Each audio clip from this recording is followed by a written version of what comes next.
On a calm Wednesday afternoon, the sun shimmered over rows of luxury yachts. It should have been a perfect day to buy a boat, but instead of being welcomed as a customer, one man was sneered at, humiliated, and told he didn't belong, not just because of his appearance, but because of the color of his skin. What the arrogant, racist dealer didn't realize was that the man he insulted wasn't just anyone. He was the very investor keeping that business alive. And with one phone call, he would sink it all.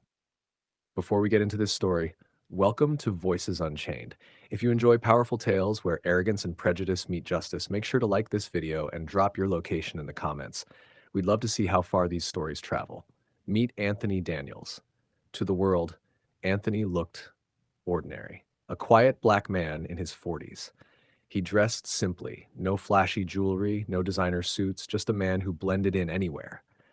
But behind that modest appearance was a powerhouse.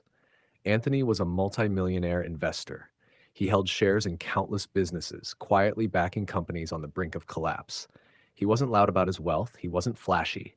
He preferred staying in the background, letting his actions speak louder than his appearance.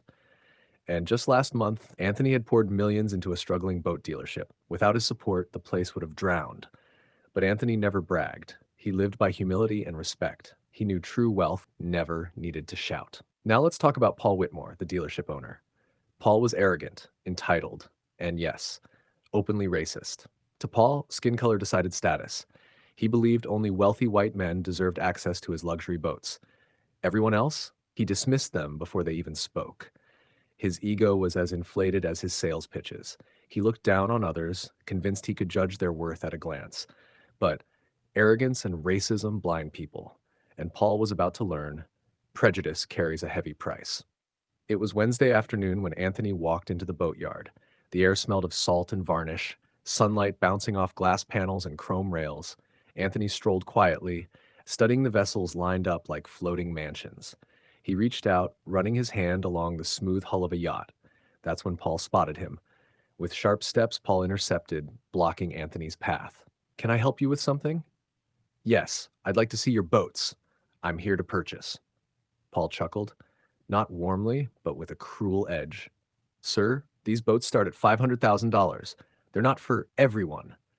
Anthony raised an eyebrow. "What do you mean by that?" Paul smirked, looking Anthony up and down. His voice dropped lower, dripping with prejudice. "I mean, this isn't exactly the kind of place for people like you. You wouldn't be able to afford even the paint on these hulls." The words struck like a slap. Employees stiffened. A couple of customers glanced over, eyes wide with shock, but Paul didn't care. He was comfortable in his arrogance, in his racism. Anthony took a slow breath, his composure unshaken. "Anthony C." He didn't argue. He didn't raise his voice. He simply stepped aside, pulled out his phone, and made a quiet call. 15 minutes later, the hum of engines broke the silence. 3 sleek black SUVs rolled into the lot. Doors opened and out stepped Anthony's legal team, men and women in tailored suits radiating authority. The atmosphere shifted instantly. Customers whispered, staff froze. Paul's smirk flickered, uncertainty creeping in. One lawyer strode directly to him. "Mr. Whitmore, we represent the investor who recently funded this dealership. Effective immediately, our client is withdrawing all support. Your accounts are frozen. Your contracts are void." Paul blinked, his arrogance collapsing into panic. "What? That's impossible. Who's your client?" The lawyer turned, motioning toward Anthony, standing calm, silent, phone in hand. "Mr. Daniels." Paul spun, his face pale. "You?" Anthony finally stepped forward, voice measured, unshaken. "Anthony, yes. I came here to buy a boat. Instead, you chose to insult me.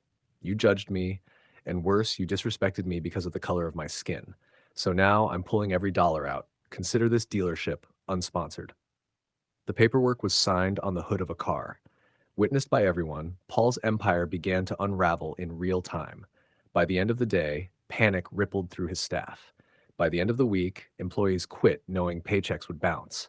Within a month, creditors repossessed the boats. The once proud showroom turned into a graveyard of for sale signs. And Paul Whitmore? His name became a stain in the community. No investor would touch him. No customer trusted him. He was left ruined, alone, bitter, and broke. The man who sneered at others for their skin color and not looking wealthy enough was now the one left with nothing. And Anthony? He didn't gloat. He didn't rub it in. He simply walked away, calm, dignified, because for him this wasn't revenge, it was justice. Never judge a man by the color of his skin. Never assume wealth, power, or worth based on appearance, because the very person you look down on today might be the one holding your future in their hands. So what do you think? Did Paul get exactly what he deserved? Let us know in the comments below. We'd love to hear your thoughts. And if you enjoyed this story, hit that like button, subscribe, and join us here on Voices Unchained, where arrogance, racism, and corruption always meet their reckoning.